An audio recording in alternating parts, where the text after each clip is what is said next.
Alors, mes chers amis, ce jour est un jour particulier. C'est pour les chrétiens, Dieu a ressuscité. Et c'est le jour où notre pays a ressuscité. Et je me rappelle des paroles du président Kérékou. Ça a été en 10 jours une conférence dense. On sortait de 18 ans, mettons, du régime du PRPB. Le pays était à terre, il n'y avait plus rien. On torturait dans tous les coins. Et puis, au fond, le programme d'ajustement structurel. Ça, c'est une technique pour sortir un pays de la misère. Alors, évidemment, il fallait un professionnel. Et c'est presque à l'unanimité que la conférence a porté son choix sur ma personne. Aujourd'hui, je veux parler d'un régime criminel dirigé par un certain Talon et sa mafia.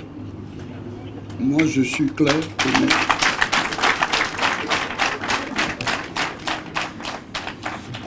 Alors, je voudrais que chacun de vous, messieurs les journalistes en particulier, vous puissiez lire, et on va vous... ce petit livre-là. Ça parle de la France-Afrique à la mafia-Afrique. C'est-à-dire, nous avons quitté la France-Afrique et nous sommes dans la mafia. Le parrain de la mafia, c'est lui qui dirige le Bénin. Il s'appelle Talon.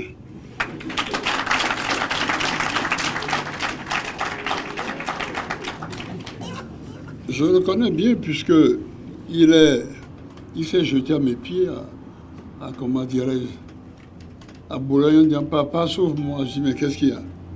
Parce que ces petits qui viennent à la maison, là, des traînes, la savate qui n'ont rien. C'est des gens, il faut se méfier. Il est même le parrain de ma petite fille. Il a épousé quelqu'un de la famille. Il a profité de ça. Alors, moi, je suis inspecteur des finances. Comme les journalistes, je ne parle jamais sans preuve. Sinon, on vous traîne en justice. Alors, celui qui est là, vous savez tous que c'est un criminel. Pourquoi? C'est simple, c'est pas moi qui le dis. C'est un jeune homme qui a écrit ce document-là. Je ne suis pas un héros. Il s'appelle, c'est un juge, Angelo Oussou. Il faudrait que chacun lise et ne pas... Non. Quand on dit c'est un assassin, pourquoi tu dis ça? Est-il comme ça? Oui, c'est un assassin. Comment ça? Oui. Voilà ce qu'il a fait. Fait de tentatives d'empoisonnement. Il ne saura pas dire que vous n'avez pas lu ça. Si vous n'avez pas lu, je vous lirai ça. Fait de tentatives d'empoisonnement. Au terme des procès-verbaux de l'enquête préliminaire, dit le juge, des interrogatoires, auditions et confrontations, il ressort les faits suivants tels qu'ils ont été confessés. C'est une histoire aux airs de polar noir mettant en scène l'entourage du chef de l'État. Il s'agit de Yahi Boni. Zoubera Kora, gouvernante et nièce de la présidente de la République, Ibrahim Mama Sissé, son médecin, et Bassirou Adjani Sika, et naturellement Patrice Talon, T-A-L-O-N.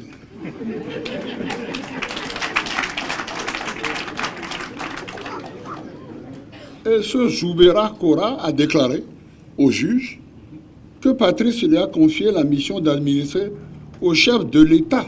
C'est ça qu'il faut dire aux gens. C'est pas bon. Des médicaments destinés à le rendre malade mentalement et d'y avoir reçu une séance tenante, déjà comme pour se rincer les dents, 5 000 € et la promesse d'une somme de 1 milliard de francs CFA. Lui ne parle pas de millions. Lui, ils sont dans les milliards. Les Abedo. Bon. Eh bien, les médicaments devaient lui parvenir par l'intermédiaire du docteur Ibrahim Mama Cissé, le médecin personnel. C'est ça qu'il faut dire au peuple. Quand on dit que tu dis les preuves, nous, inspecteurs des finances, on ne dit jamais rien, ça peut, les journalistes vous aussi, non? Hein? Il n'y a pas de club parmi vous, non? On ne sait jamais. De toute façon, moi, je m'en fous. Ibrahim Mama Cissé dit avoir été reçu par Patrice Talon en présence des nommés Moudjahidou Soumanou. Moudjahidou qui est maintenant, je crois, il est l'ambassadeur au Koweït, non? L'un des plus grands voleurs du pays. Mais on viendra à ça plus tard. Eh bien, il a reçu la promesse alors, en présence des nommés Moudjahidou et Olivier Bocor.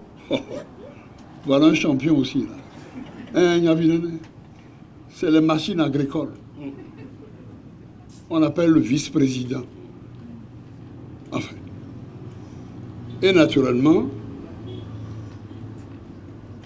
il affirme avoir reçu la promesse, lui aussi, d'1 milliard de francs CFA. Et il a déclaré qu'il lui a été dit que Soumanou allait lui confier, le vendredi 19 octobre 2012, des médicaments qu'il devait remettre à Zoubera Kora et que les 10 médicaments étaient destinés à lui donner et administrés au chef de l'État et cela devait lui donner la mort. C'est ça, c'est un assassin.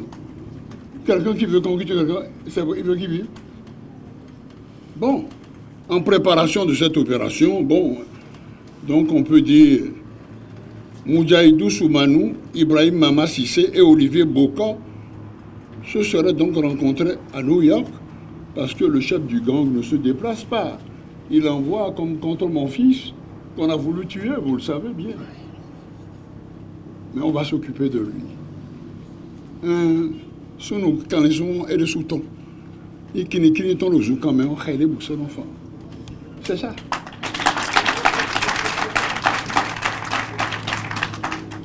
Alors évidemment, empêché, on a envoyé des gens là-bas. Moudjahidou déclare avoir effectivement ramené à Cotonou le vendredi 19 octobre 2012 les médicaments. Et il ajoute, alors il y a toute la composition.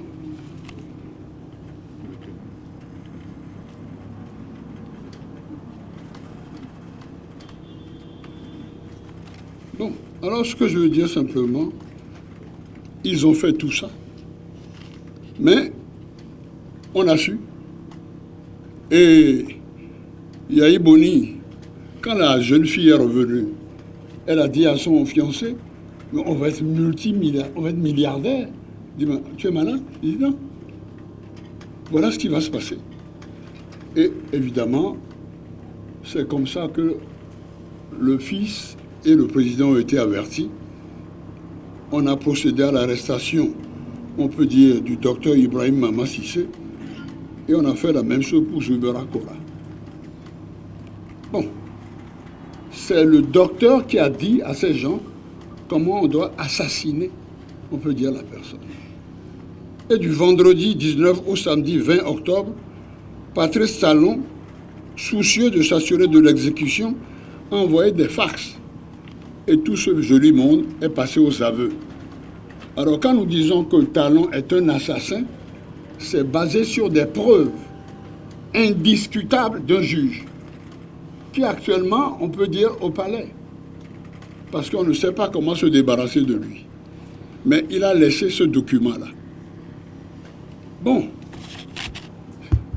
Il y a également un autre document, mais je ne suis pas venu parce qu'un inspecteur des finances ne parle jamais sans preuve.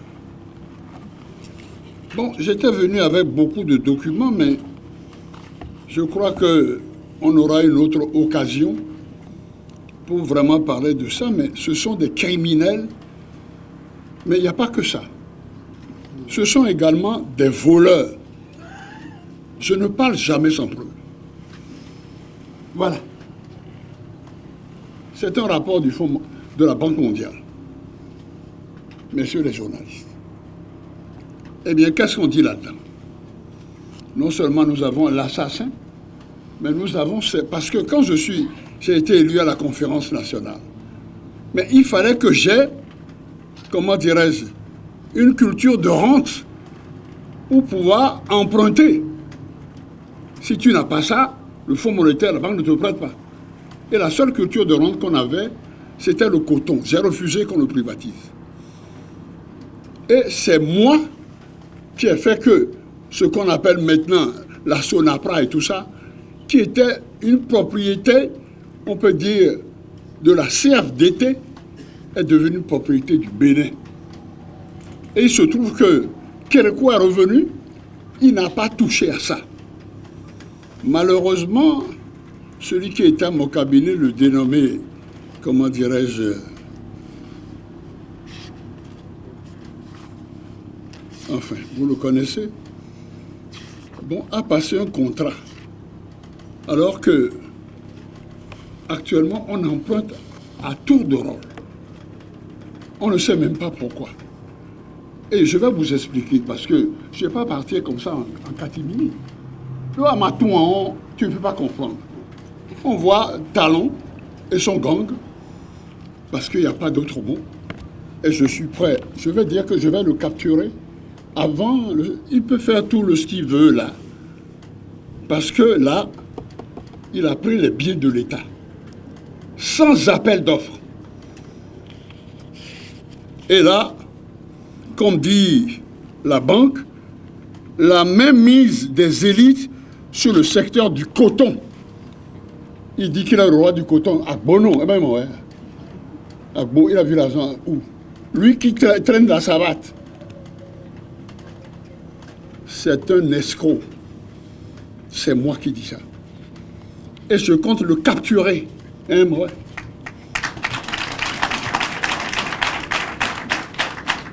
Parce que on n'a pas le droit de s'approprier le bien de l'État sans appel d'offres et contre l'avis de la banque qui disait mais il n'y a pas besoin. Mettons, on peut dire ça n'a pas de sens.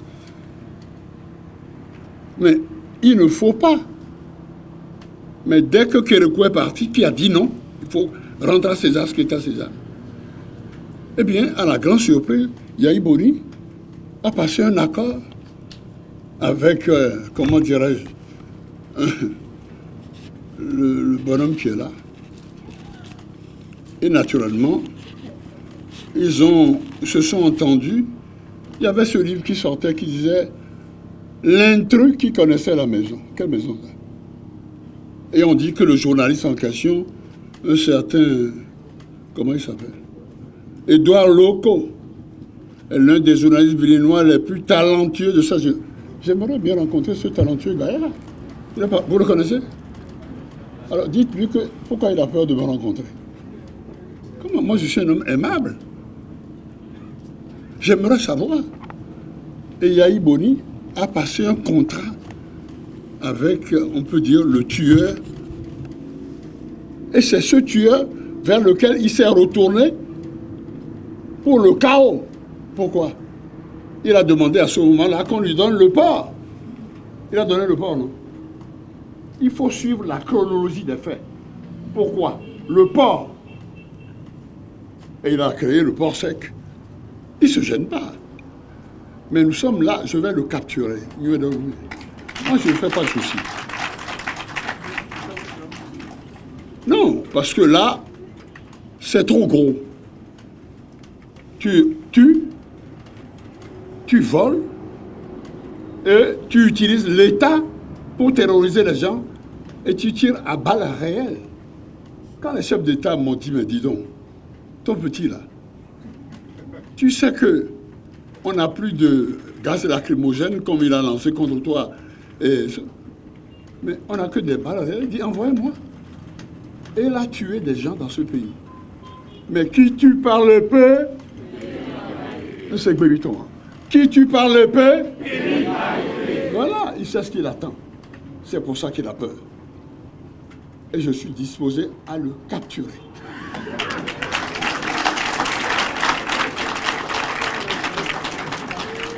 Alors voilà les documents que nous avons. J'en ai en pagaille. Si, messieurs les journalistes ou d'autres personnes, vous voulez avoir des précisions et surtout des documents importants, mais adressez-vous. Il y a des gens qui ont essayé même de me tuer. J'avais amené ce document-là. Et c'est le chef d'état-major de l'armée de terre, l'actuel. Il s'appelle, comment il s'appelle ce garçon? Fructueux Baguidi. Hein? Et on lui avait promis entre 500 000 et 3 millions pour me tuer. On l'a capturé. Donc, il y a beaucoup de choses qu'un chef d'État, digne de ce nom, respecté dans le monde, pour son intégrité, pour l'amour de la patrie, est capable de faire. Alors, n'ayez pas peur. N'ayez pas peur. Nous allons capturer ce bonhomme.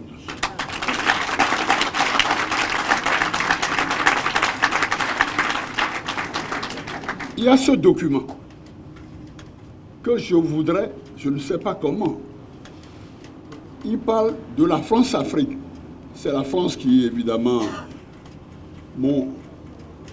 a créé tout le désordre que nous avons, mais on n'a pas le temps encore. Qui a cassé au fouet tout le reste et tout, tué Oumniobé, détruit, mettons, la démocratie dans les pays. C'est le seul pays colonisateur qui agit comme ça.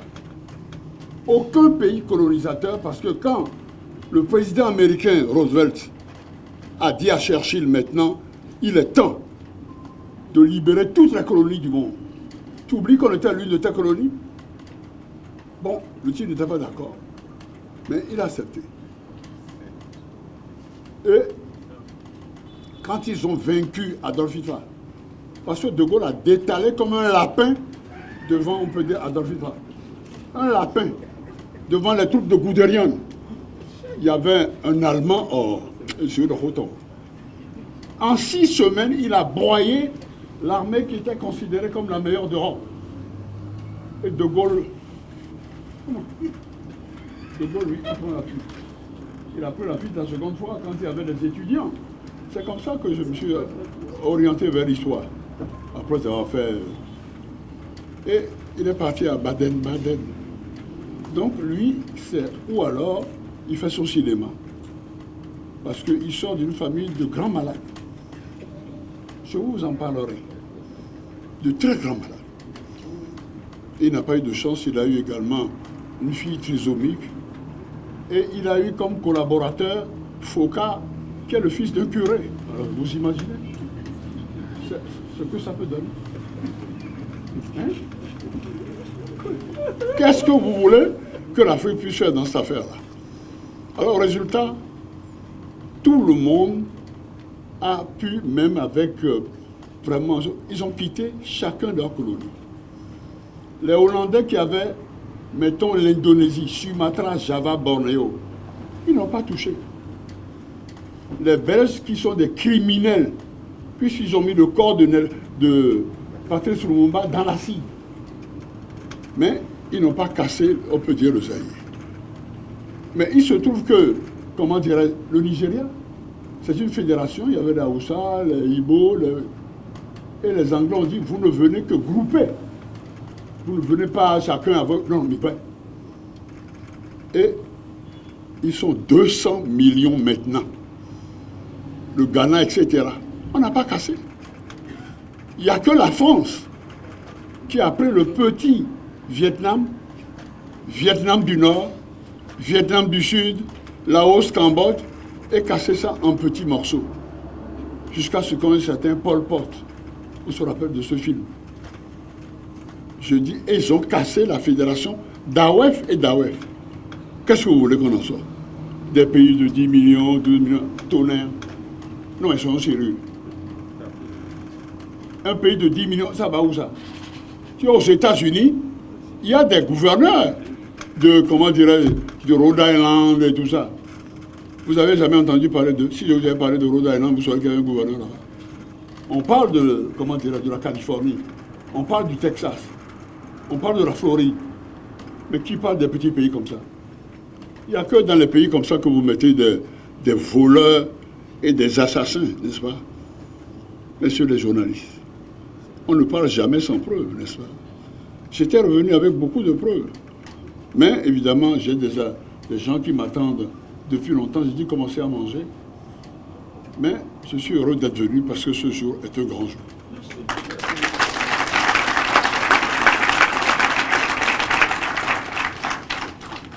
Bon, alors ce que je voudrais dire, c'est d'abord remercier les membres du Présidium. Ils ont fait un travail formidable. C'est vrai. Mais ce que je leur demande, c'est tout ce que vous dites, le peuple le sait. Mais il faut que ce bouquin, il faut multiplier ça parce que de la page 8 à la page 20, on te parle de la France-Afrique, comment ils ont cassé les gens. Et après, ils parlent de ce qui se passe ici, de la mafia Afrique. C'est la mafia, le chef de la mafia, vous le connaissez, là. Comment il s'appelle? Talon, même, ouais. Pantalon, c'est ça? Haut talon, c'est ça? Bon, alors voilà. Vous savez de qui il s'agit. Et quand j'ai dit que je vais le capturer, ce n'est pas des mots. Je ne parle jamais sans preuve et sans avoir des munitions. C'est clair, messieurs les journalistes, puisque c'est vous qui êtes le premier pouvoir maintenant. On ne peut rien. Oui, c'est vrai. Le premier pouvoir, c'est ça qui a changé. Avant, c'était le roi, l'exécutif, et puis son opposition, le Parlement, et puis ensuite, ça a été le judiciaire, et ils venaient pour... Maintenant, le premier pouvoir, grâce au progrès technique, c'est la communication. Vous avez vu en direct la mort de Floyd, 7 minutes 46 secondes. Vous voyez actuellement le coup d'État en Birmanie. Les gens, vous ne voyez pas les gens? Le premier pouvoir, c'est ça. Quand tu mens, comme le type de... l'un des types d'ici, vous le connaissez, il a géré l'Assemblée pendant longtemps. Il commence par dire qu'il ne faut pas du tout d'homme d'affaires. Vous avez vu sur les réseaux sociaux, vous avez dit ça? Pas du tout. Mais il a suffi de lui donner de l'argent. Quand il dit vive l'argent. Lui, c'est l'argent. Il y a des gens, c'est l'argent seulement qu'il a fait. On va balayer tout ça. Nous allons vers la terre promise. Qui tue par l'épée, et il n'a pas l'épée. Alors, merci beaucoup.